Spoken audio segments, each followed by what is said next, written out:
গাজী আশরাফ হোসেন লিপু, মিনহাজুল আবেদীন নান্নু, তাদের পর বাংলাদেশ ক্রিকেটের নির্বাচকদের এক নতুন অধ্যায় শুরু হতে যাচ্ছে। এবার নির্বাচকদের প্রধান আরেক সাবেক টাইগার ক্রিকেটার হাবিবুল বাশার সুমন। হাবিবুল বাশার সুমনের মেয়াদ থাকছে 2027 ওয়ানডে বিশ্বকাপ পর্যন্ত। বাশারের সাথে আরো 3 জন থাকছেন। এই 3 জনের মধ্যে আছেন ছক্কা নাইম খ্যাত সাবেক ক্রিকেটার নাইম ইসলামও।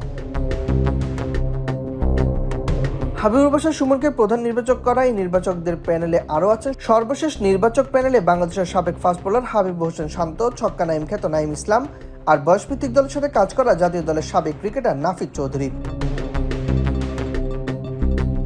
এর আগেও নির্বাচকের ভূমিকায় দেখা গিয়েছিল হাবিবুল বাশারকে। অন্যদিকে সর্বশেষ গাজী আশরাফ হোসেন লিপুর প্যানেলে ছিলেন হাবিবুল হোসেন শান্ত নিজেই। বয়সভিত্তিক ক্রিকেট নিয়ে ব্যস্ত ছিলেন নাফিদ চৌধুরী। নতুনভাবে যোগ হয়েছে নাইম ইসলাম। বলা যেতে পারে অনেকটা নির্বাচক হতেই মাঠের ক্রিকেটকে বিদায় জানিয়েছেন নাইম ইসলাম। প্রথম শ্রেণীর ক্রিকেটের নাইম ইসলামের নামের পাশে লেখা আছে 34টি শতক, দেশীয় ক্রিকেটের যা সর্বোচ্চ। 34টি শতক হাঁকানো নাইম ইসলাম আছেন জাতীয় দলের হয়ে আন্তর্জাতিক ক্রিকেট খেলার অভিজ্ঞতাও। এখনো 40 না পেরানো এই সাবেক ক্রিকেটার দেশের হয়ে খেলেছেন 8টি টেস্ট, 59টি একদিনের ম্যাচ এবং 10টি টি20 আন্তর্জাতিক ম্যাচও।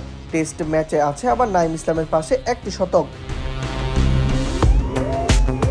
অন্যদিকে নাদিফ চৌধুরীর রীতিমতো নাইম ইসলামের চেয়েও বলা যায় তরুণ, যদিও দুজনের বয়সের পার্থক্যটা একদমই কম। নাদিফ চৌধুরী দেশের হয়ে খেলেছেন 2006-07 সালে। প্রথম শ্রেণীর ক্রিকেটে নাদিফের রয়েছে 5000-এরও বেশি রান। মাঠের ক্রিকেট পেরিয়ে নির্বাচকের ভূমিকায় কাজ করাটা নিশ্চিতভাবে নতুনত্ব হিসেবে কাজ করবে নাদিফ চৌধুরীর জীবনে।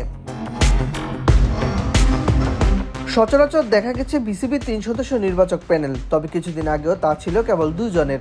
এখন যা হয়ে গেছে 4 জনের। জোট সংখ্যায় নির্বাচক প্যানেলের অন্যতম মাথা ব্যথা হয়ে উঠতে পারে মতের পার্থক্য। আসলে সমাধানটা হবে কিভাবে? এই প্রশ্নটাও থেকেই যাচ্ছে যে বিশ্ব ক্রিকেটে এই ধরনের সমস্যার সমাধান হয় সংখ্যা ঘনিষ্ঠ মতামতের মাধ্যমে। জোট সংখ্যা নির্বাচক প্যানেল পারবে তো মতের পার্থক্য এলে সমস্যার সমাধান করতে? আপাতত টার্গেট 2027 ওয়ানডে বিশ্বকাপ। সেই পর্যন্ত কাজ করার কথা 4 সদস্যের এই নতুন নির্বাচক প্যানেল। আগামী বছর দক্ষিণ আফ্রিকা, নামিবিয়া এবং জিম্বাবুয়ে অনুষ্ঠিত হওয়ার কথা রয়েছে আইসিসি ওয়ানডে বিশ্বকাপ। এবার দেখার পালা মাঠের ক্রিকেটের পাশাপাশি মাঠের বাইরে নিজেদের কাজটা কতটা ঠিকঠাকভাবে করতে পারে বিসিবির নতুন এই নির্বাচক প্যানেল।